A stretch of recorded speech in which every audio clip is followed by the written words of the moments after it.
My husband and I actually my whole family, we really love the streaming apps. Those are our favorite things. We went through this whole thing about cutting the cord, getting rid of cable.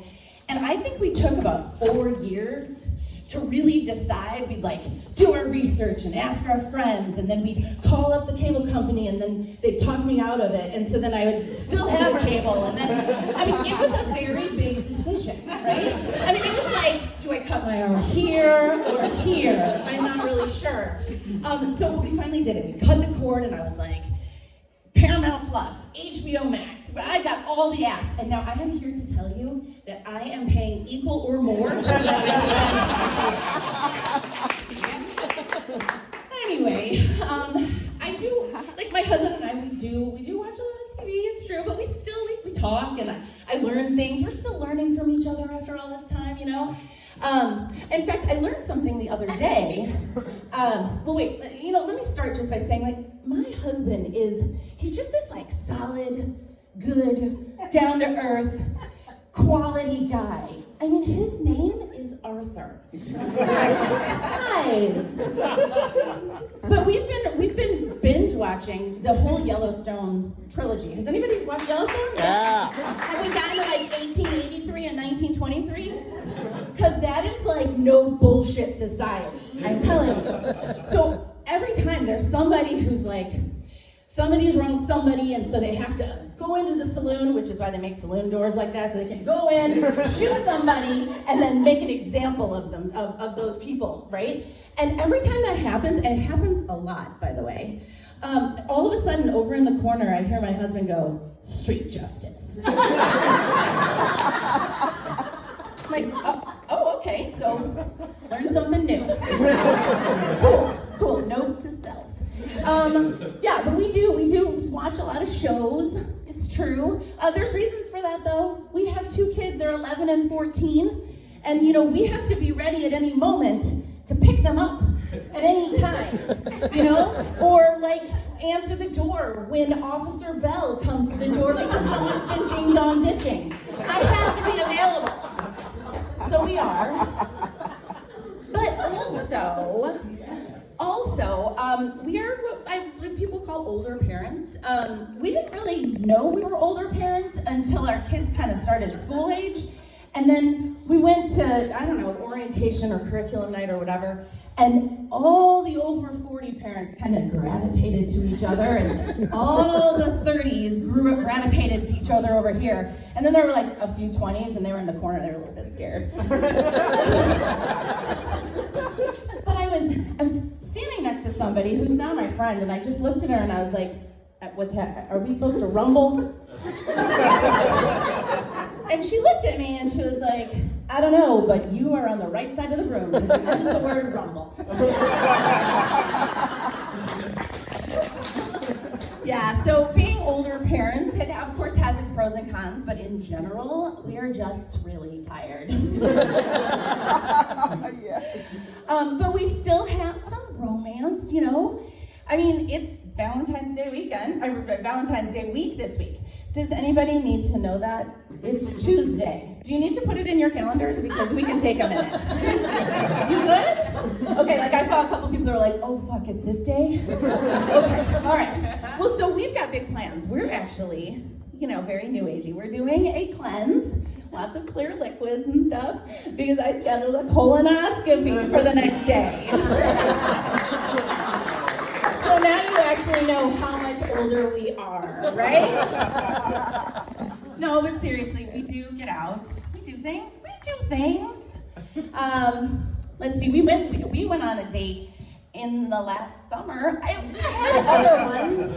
There's been at least 2 other dates since the summer. But anyway, we went on this date. We were meeting some friends for dinner, and we're driving along, and there's a crosswalk, but there's like this gang of middle schoolers that are approaching the crosswalk, but we're gonna pass, and they're gonna let us pass, and then they're gonna cross behind us. Picture it? Yeah. Okay. So we get going past the thing, and all of a sudden, a big splat on the windshield happens, and I'm like, what in the hell? And the whole world, in the Matrix, when the world just stops and you dodge bullets and you're like, what's happening? You know? And I feel this like jerk over to the side and the car goes into park and all I hear is, it's cheese. I mean, you don't know what they're talking about, right? So I then am like, I look over to the side because everything's moving in slow motion, so I look to the side and he's gone. And the door's open. And I look behind me and my husband is running after the biker gang, albeit middle schoolers. He's running after them like Usain Bolt going for the gold. His form was exquisite. This from a guy who, you know, I don't know if he's been to the gym 4 times since COVID. This is impressive.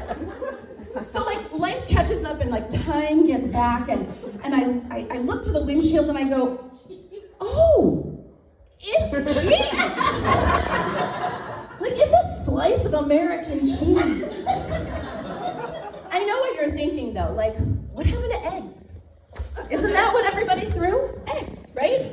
I don't know if it's the avian flu or what, but this was cheese, man. And now we all know, right? Like everyone knows that American cheese is only cheese product, right? It's not actual cheese.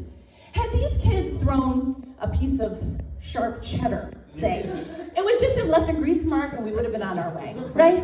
But any American cheese warmed up in a grubby little teenager's hand for any amount of time and then flung on something gets real sticky. These kids were thinking outside the box. Yeah. So I'm trying to figure out where I am and what's happening, and I look behind me and I figure I'll see my husband coming back flustered or pissed off, and I look behind me and he has caught the kid. And he is holding on with one hand on the bike. Handle. Now, at this point, I'm not sure whether to be appalled or turned on. Because the speed and dexterity with which he did this. And I'm thinking, you know, like, this is the man. He is fighting for my honor. Right? So, you know, or maybe it's his ego. Let's be honest. Let's be honest, that's really what it was. And so I didn't quite know what to do. I did notice that the kid has no more friends with him. Because apparently in the cheese throwing game, it's like the CIA. You get caught, nobody's coming to get you. So I decided that it was time to intervene because there were people passing and pointing and somebody was gonna call the police and I wasn't real sure who was gonna go to jail. So I walk up, I go up to him and he has the kid's bike in one hand and in the other hand he has the kid's phone, which he has pulled out of the kid who had a hand, like a holder for his phone on his bike for all the hands-free calls he needs to make around the neighborhood. But he's holding the phone and he's like, he looks at me approaching and he goes, call 911, call 911. And at that moment I was like, and say what?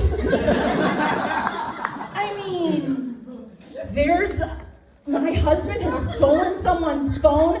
Oh, that someone is 13 because he threw some cheese. Really? Is that what I'm gonna say? And here's the deal, it was my date night, right? And so I decided I had to go real mom real quick.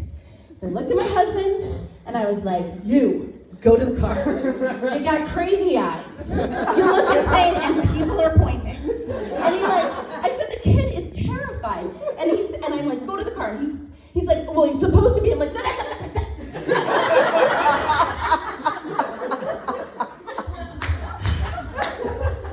And he hands me the phone as he storms off. And I'm looking at this poor shaking kid.